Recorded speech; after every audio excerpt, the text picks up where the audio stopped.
In this lesson, we're going to be looking at life cycle assessments. So a life cycle assessment allows us to evaluate the impact a product has on the environment over its entire life cycle, from the manufacturing of it to the disposal of it. So what I'd like you to do is to bear in mind your mobile phone, and I want a bubble map of all the ways that your phone has an effect on the environment over its entire life cycle. And once you've completed that bubble map, I'd like you to categorize everything you've put in there and categorize them under these four headings. So impact on its environment in the sense of its raw materials, in the sense of its manufacture and packaging, in the daily use of the product, and the disposal of the product. And this should take you 10 minutes.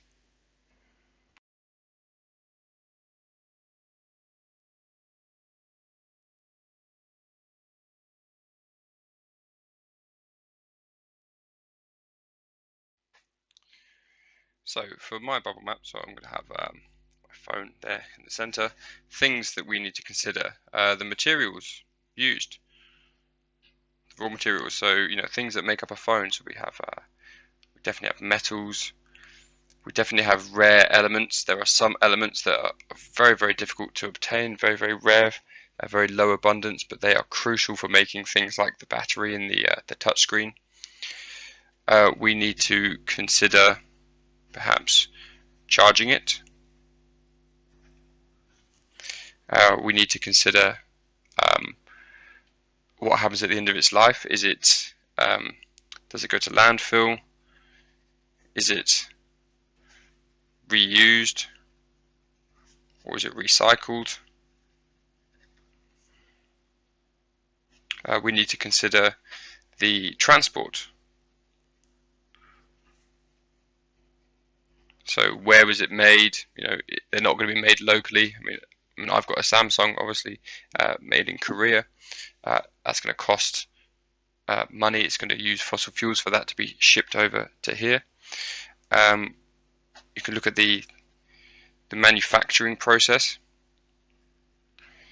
Again, going to require a lot of energy. We certainly need to consider the packaging that it comes in as well. So packaging materials. So let's categorize all of these then. So the raw materials being used, so we're talking about metals, plastics, and rare elements. The manufacture and the packaging, so we're looking at the energy cost of the manufacturing process. We're looking at the packaging materials,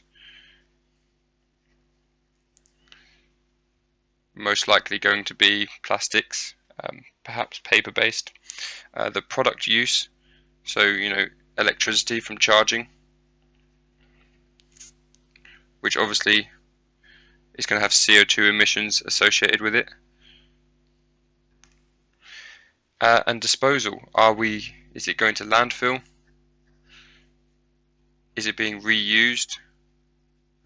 Is it being recycled? These are all considerations that we need to make about our mobile phone in terms of its lifetime impact on the environment. So on this page, we have the four main areas of consideration for life cycle assessment. So we're looking at how products affect the environment over their life cycle, and the four key components that we need to consider is the impact on the environment in terms of its raw materials, its manufacture and packaging, the daily use of that product, and the disposal of that product. So whether we're talking about a mobile phone, whether we're talking about a pair of jeans, whether we're talking about a pen, these are the four considerations that need to be made. So there is a video I'd like you to watch. There's going to be a link on the next slide. So if you could just pause this video, click that link, and then while you're watching that video, fill in the different considerations we need to make in terms of these four categories.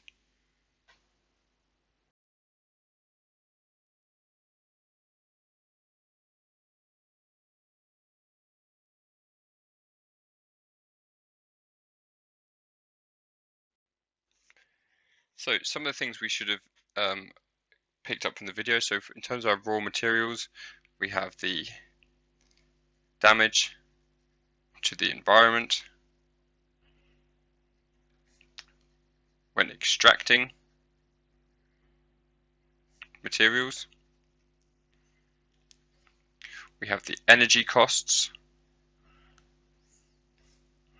of extracting these materials. So the examples they gave were the extraction of metals. So we've either got the extraction of less reactive metals in the blast furnace, but that's still 450 degrees. So a lot of fossil fuels need to be burned for that.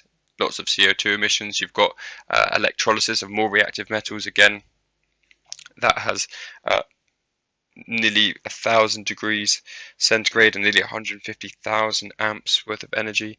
Lots of CO2 production in those processes. You've got the extraction of hydrocarbons from crude oil using fractional distillation. Again, huge amount of energy is required. So energy cost of extracting materials, and therefore we are looking at a lot of CO2 emissions related to that. So the manufacture and packaging. So again, the energy cost of the manufacturing process.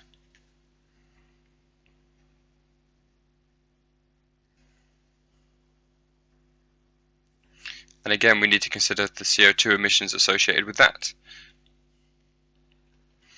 We have waste products that we didn't require, or pollution that is going to be sort of a byproduct of the manufacturing process. And then again, especially for the packaging, we have the raw materials needed for the packaging on top of the raw materials needed for the product itself. The product use itself, now depending on what the product is itself, pollution caused by the product. If we were talking about a car pollutes the environment very directly. If we're talking about a t-shirt, then it doesn't. So it depends on what the product is. It depends on the lifespan of the product. If you buy a new mobile phone every year and you send the old one to landfill, then that's not a very good lifespan. Whereas if you have the same phone for 2, 3, 4 years, then that has they're the same product, but a very different impact on the environment over its lifespan. The energy cost of the product. Does it need to be charged? Does it need to be washed? Does it require any energy in its day-to-day upkeep? And again, are any resources directly required? So, for example, clothes. Clothes need to be washed, so you require detergent and you require water. So resources are required throughout its daily use. And then finally, disposal. So the main categories we have are landfill.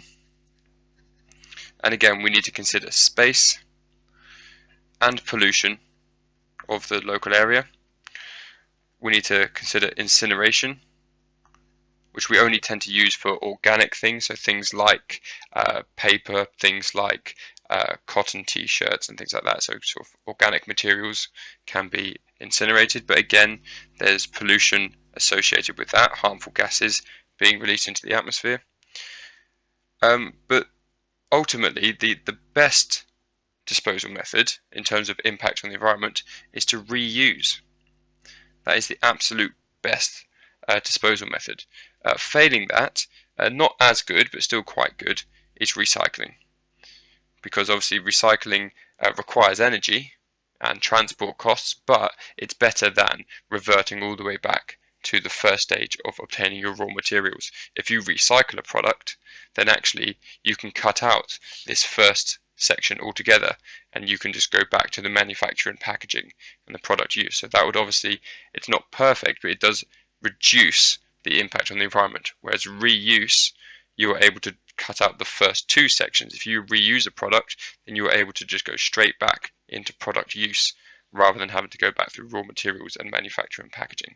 So those are your main categories that you need to consider when talking about the disposal of a product. So what I'd like you to do now is to read through this, which goes over the life cycle of a t-shirt from the manufacture to the packaging to the daily use to the disposal. And while you're reading it, I want you to consider these three things: uses of resources, use of energy, and environmental impact. So if you could allocate these different colors, so I would go say green for any time we're talking about resources being used. If we say pink for every time energy is being used, and yellow when we're talking about impact on the environment other than uses of resources and energy. So as you're reading through this, highlight any time there's mention of a resource being used, any time there's mention of energy being used, and highlight in the third color anytime there is mention of an additional impact on the environment. So just read through this, and every time a use of a resource, a use of energy, or an environmental impact is mentioned, then highlight it in whatever color you have chosen for these three things. This should take you no more than 5 minutes to read through this and highlight those three different elements.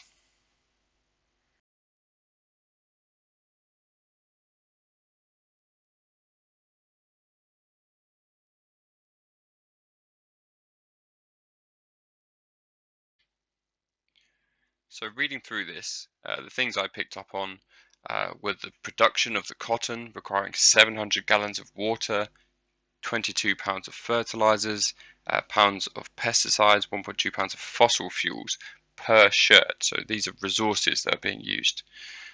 Cotton again being the resource. Not to mention, it's not mentioned here, but it's something that needs to be grown that takes up a lot of land that could otherwise be used for food. So once the cotton is grown, the actual manufacturing process requires a huge amount of water, huge amount of energy, and also the commercial dyes and bleaches can ultimately contaminate groundwater, so we can have environmental impacts there. We have the transportation of the t-shirts, and again, huge amounts by plane, ships, trucks, a massive amount of CO2 going into the atmosphere, which of course we know is a greenhouse gas and contributes to global warming. And then we have its daily use. Now, when you're wearing it, obviously it's not having much effect on the environment, but you wash it, you clean it, you dry it, and again, huge amounts of water, huge amounts of energy required for that over its life cycle. And then finally, getting rid of it. I mean, obviously you've got the possibility of reuse, you know, second-hand shops, charity shops, but the majority of certainly natural fibered clothes go to incineration, and again, harmful emissions into the atmosphere from there. Okay, so those were just some of the examples of resources, energy, and environmental impacts associated just with a t-shirt. So using what you've highlighted from the text, I want you to now to classify anytime you highlighted use of resources, use of energy, or environmental impact, classify them under these four headings. Were they to do with the raw materials of the product? Were they to do with the manufacture and packaging of the product? Were they to do with the daily use of the product? Or were they to do with the disposal of the product? So all of those uses of resources, uses of energy, and environmental impacts that you've highlighted, classify them under which of these four categories that they fall under. And once you've done that, there are 3 questions for you to answer. And again, this should take you no more than 5 minutes.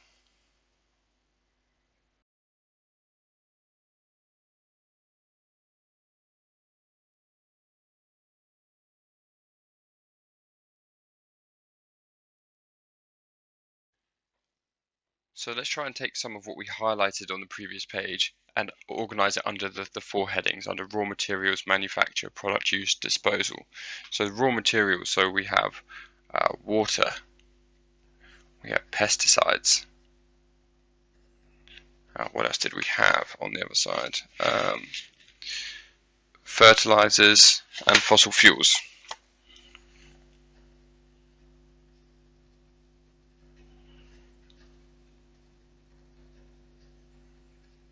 Energy input and output, so you've got the energy cost of harvesting the crop.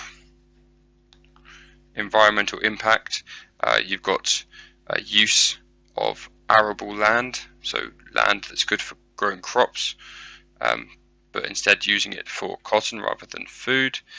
We have CO2 emissions from fossil fuel combustion. And then you have potential pollution from the pesticides and fertilizers.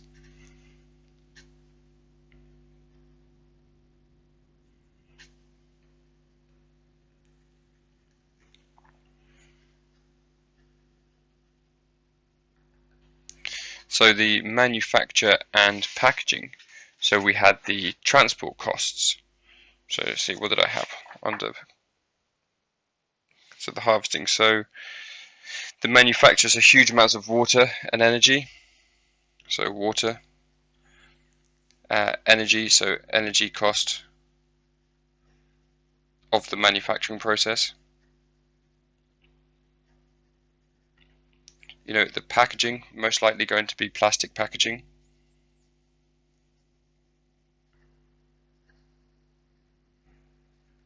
Okay, so environmental impact. Again, we're going to have CO2 emissions. So this is all going to require fossil fuels to provide the energy. So CO2 emissions from fossil fuel combustion.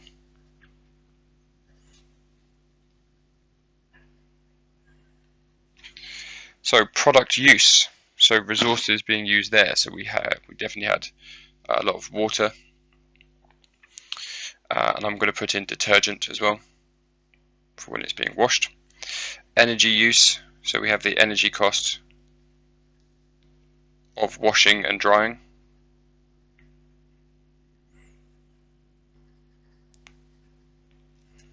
So impact.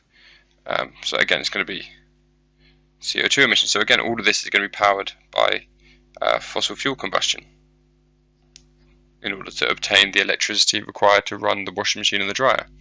So CO2 emissions associated with electricity production.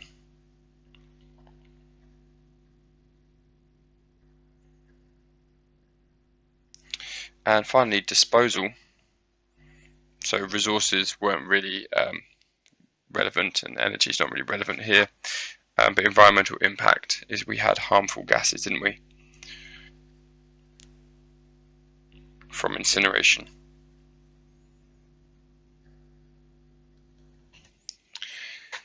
So, how could we reduce environmental impact? So the easiest thing to do is reuse. If it's possible, reuse or recycle, or simply use renewable resources. Those are the three clear, obvious things we can do to reduce environmental impact of a product. What are the advantages of carrying out life cycle assessments? It allows us to evaluate environmental impact,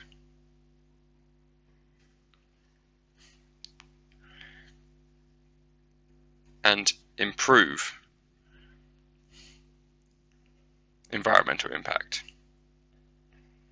If we're able to see that a particular resource is having a particularly large impact, we could look for an alternative resource, a renewable resource. If we're seeing that the disposal of the product is having a particularly negative impact, we can look at ways of reusing or recycling that product.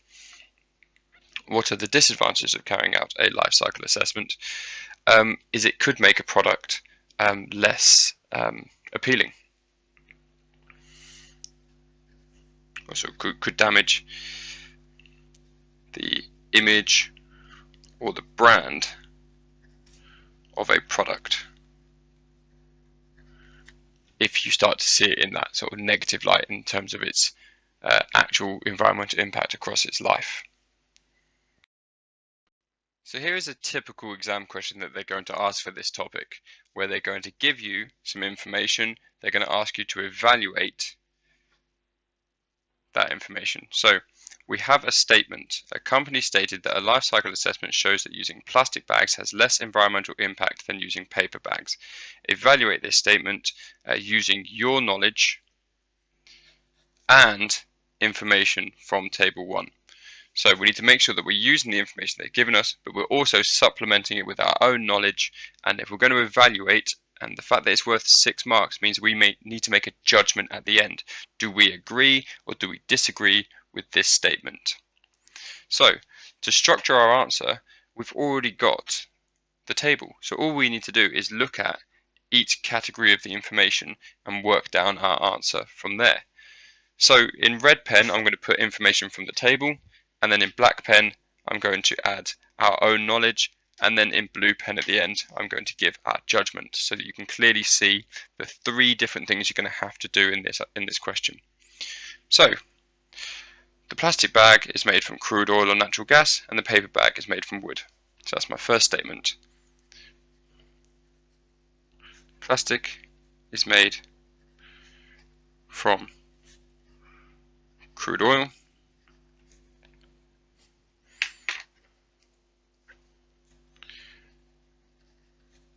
which is a finite fossil fuel.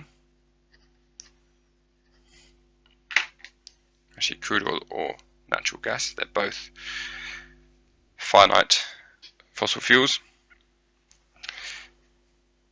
Paper is made from wood,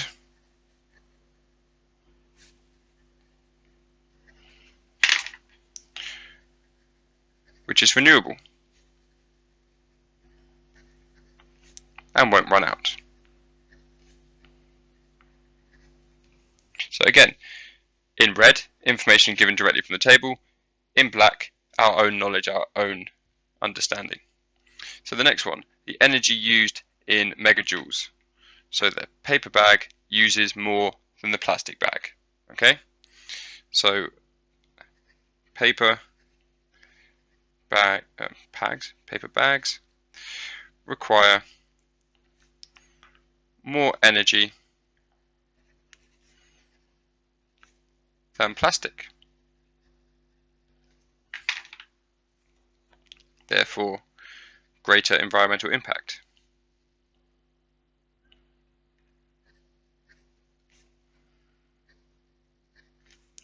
Through combustion of fossil fuels, because that's where that energy is coming from. The mass of solid waste in grams. So again, the paper bag has a higher mass.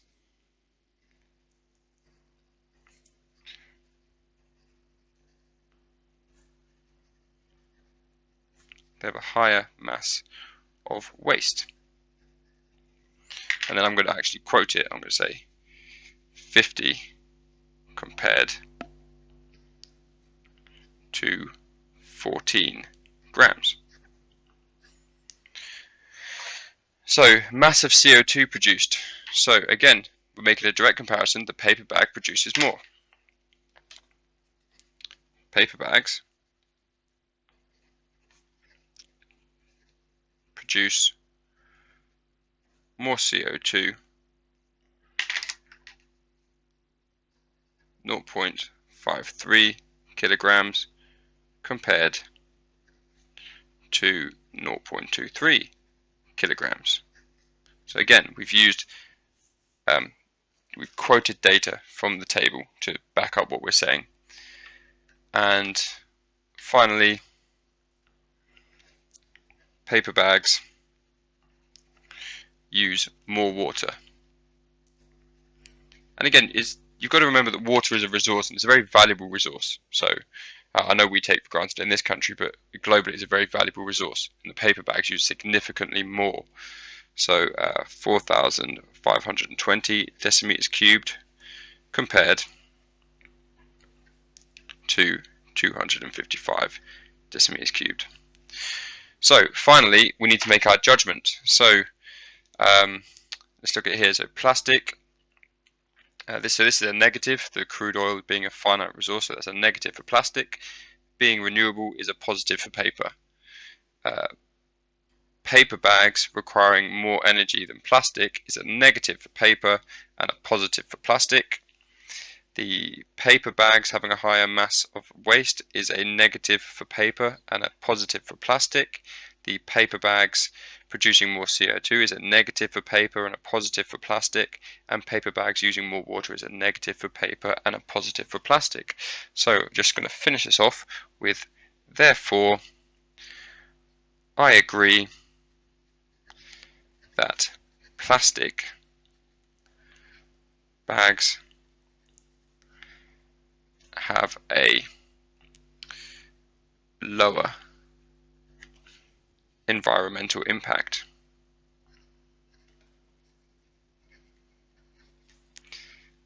than paper bags. Okay, so everything in red I've taken directly out of the table.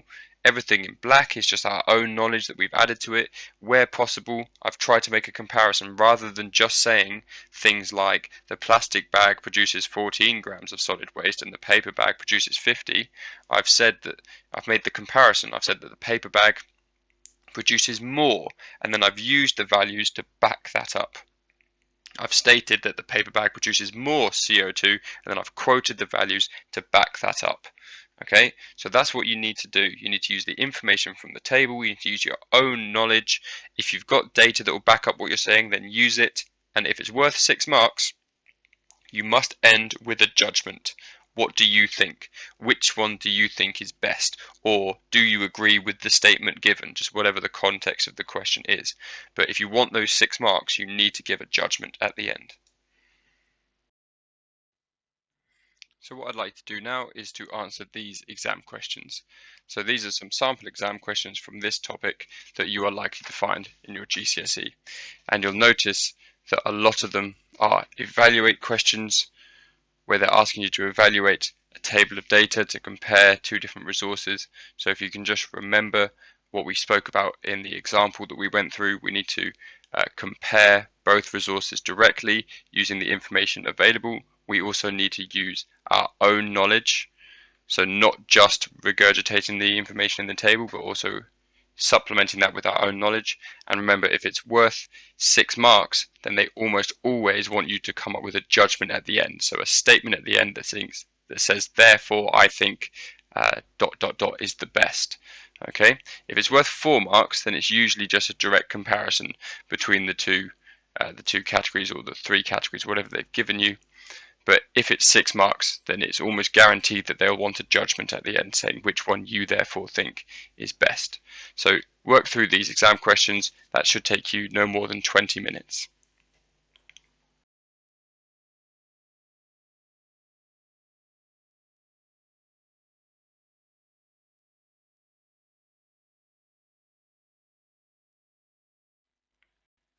Okay, I'm just going to go through these questions then. Make sure that you are making corrections in green pen. So, a greenhouse frame can be made from wood or aluminium. The table gives some information about wood and aluminium. Evaluate the use of each material for making greenhouse frames. Remember to structure your answer under the headings raw materials, manufacture, transport, usage, and disposal.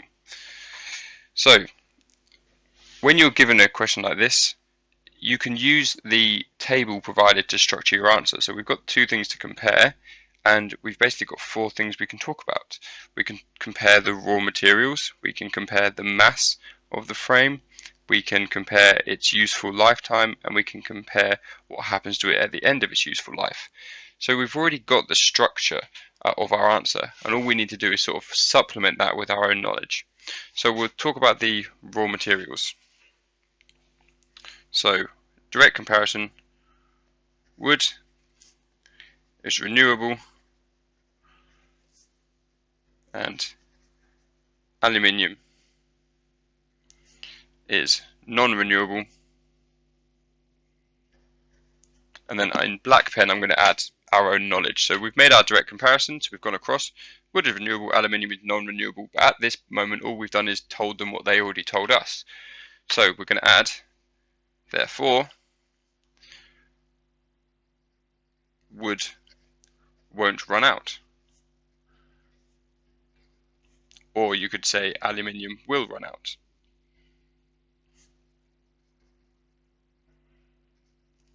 So we've added our own knowledge. The mass of the greenhouse frame in kilograms. So the wood is 80 kilograms, the aluminium is 20. So wood is 80 kilograms and aluminium is 20 kilograms. And again, all we've done there is regurgitate the information shown in the table, but we're going to add our own knowledge. Therefore, wood is more difficult to transport. More difficult, more expensive, requires more fuel to transport. So it's going to have a greater environmental impact. Useful lifetime in years. Wood lasts 20 years and aluminium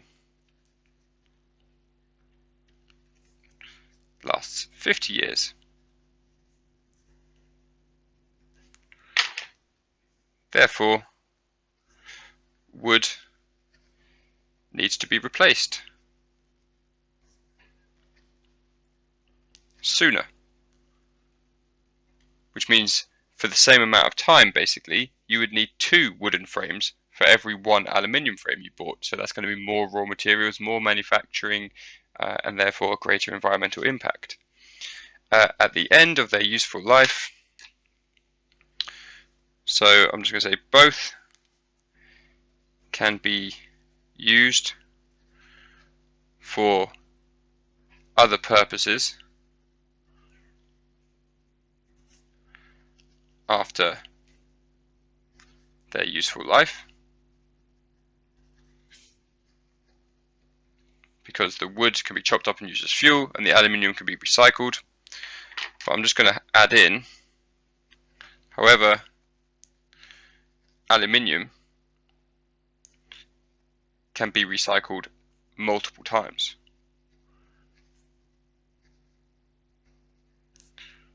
Whereas the wood, once it's used and it's burned, that's the end. Whereas the aluminium can be recycled again and again and again.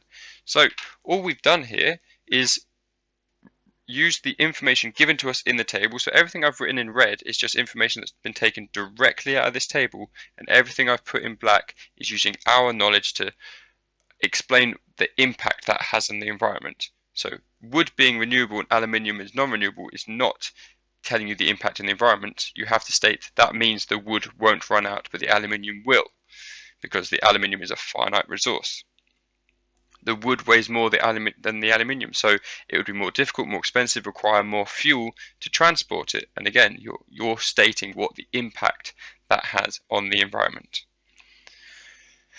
So there were 4 things you could have said there, and I'd imagine to get 4 marks you would need to have at least given 2 with explanations. So greenhouse frames are transported by lorry.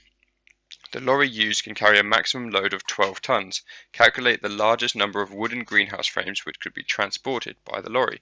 1 ton is 1,000 kilograms. So 2 ways of looking at this. You can either convert the mass of the frame, so we're looking at wooden greenhouse frames, you can convert the mass, because we've got it 80 kilograms, you can either convert that to tons, or you can convert the 12 tons into kilograms. It really doesn't matter. So both methods I'm going to show you. So 12 tons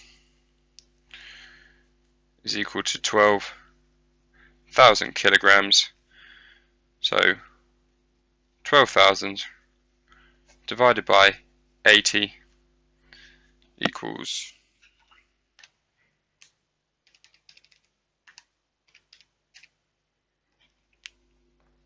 150 frames. Or you could do it another way, and you could convert the 80 kilograms into tons. So 80 kilograms is equal to 0.08 tons. And then we would just do 12 over 0.08. Either way, the answer we get is 150. So the answer is 150. Doesn't matter which method you've used, you'd get the marks. Either way, this would be worth 2 marks, 1 for the conversion and 1 for the answer.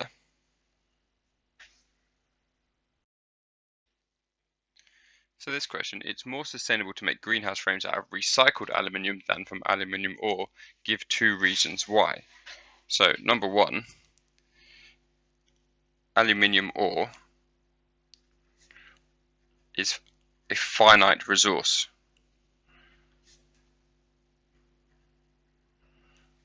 Therefore, will run out. So that's one very good reason. Number 2, extraction of aluminium from aluminium ore. And if we remember, that process is molten electrolysis, which is 955 degrees and nearly 150,000 amps, has a huge environmental impact. So the extraction of aluminium from aluminium ore through molten electrolysis requires more energy and resources than recycling.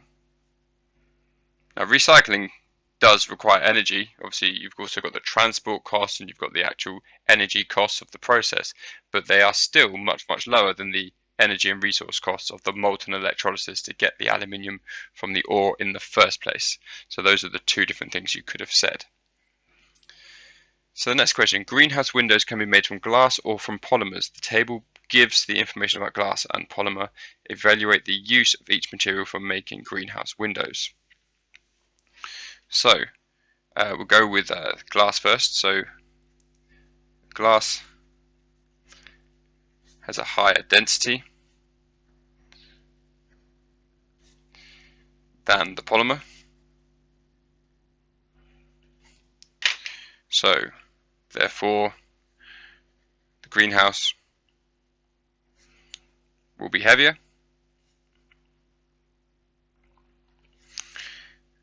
and require more fuel to transport, or something like that, or it would be heavier and therefore it would be more difficult or cost more to transport. The cost, so we could say glass is cheaper than the polymer.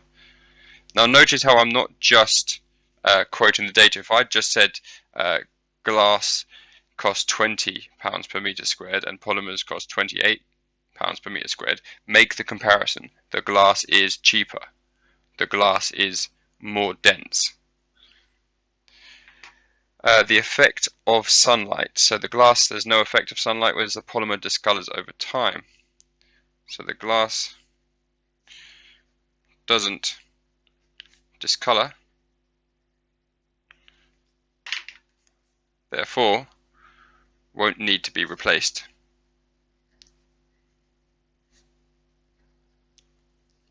As often compared to the polymer, which would be because it discolors. And again, everything in red is just comes straight from the table, and everything in black is our own knowledge that we're adding to that, and that's the only way you're going to get 4 marks. If you just regurgitate the information in the table, you will pick up marks, but you won't get anywhere near the 4 or the 6 marks for the question. You need to use your own knowledge as well as the information in the table. But by all means, use the table to structure your answer. All I've done is gone down row by row to structure my answer. And where possible, I've added my own knowledge that wasn't given to me in the table. So the first thing to notice about this last question is that unlike the others, this one is worth 6 marks. So we're going to want to evaluate it, and we're going to use the exact same process. We're going to use the table to organize our answer. We're going to make comparisons between the glass bottle and the plastic bottle. We're going to use our own knowledge to supplement the information that's in this table. But importantly, because it's 6 marks, at the end we are going to add a judgment. Which one do we think is actually best? So we're going to start off with the materials. So the glass bottle is made from soda lime glass, which is made from sand, limestone and salt. So the glass bottle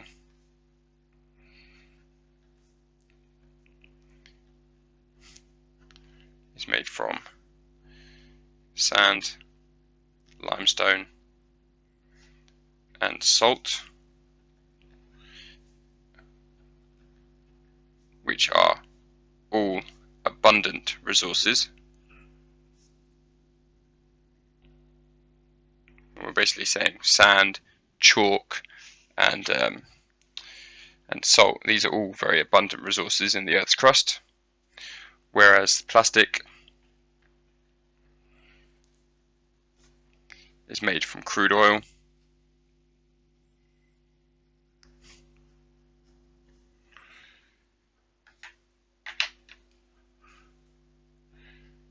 which is a finite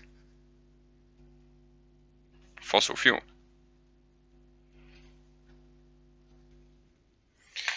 The initial stage in the production, so the limestone and salt used to produce sodium carbonate, and the plastic is the production of the naphtha fraction.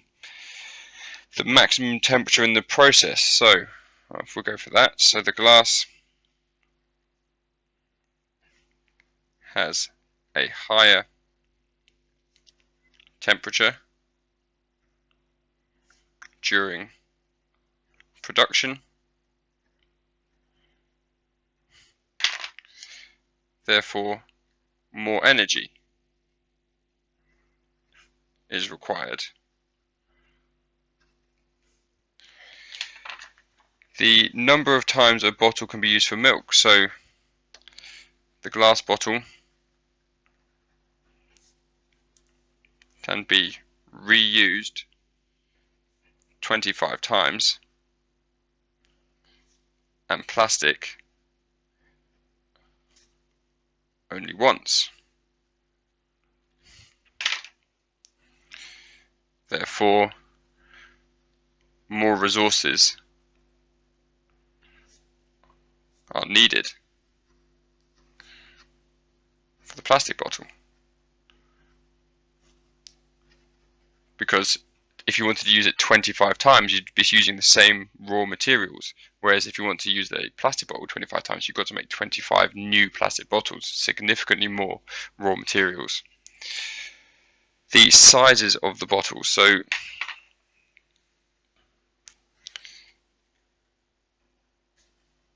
the plastic bottle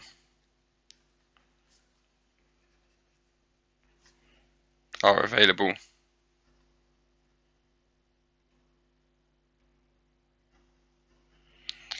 in multiple sizes. There's not much we can really say about that though.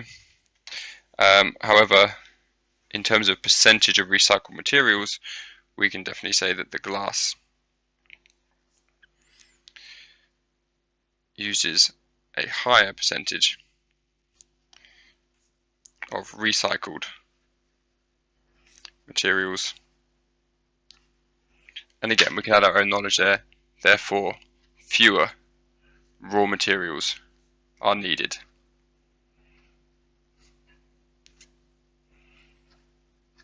So we haven't had to make a comment on every single line of this table. I've picked the ones that seem relevant. Not all of the information they give you is going to be relevant. I've made a comment, and where possible I've made a comparison.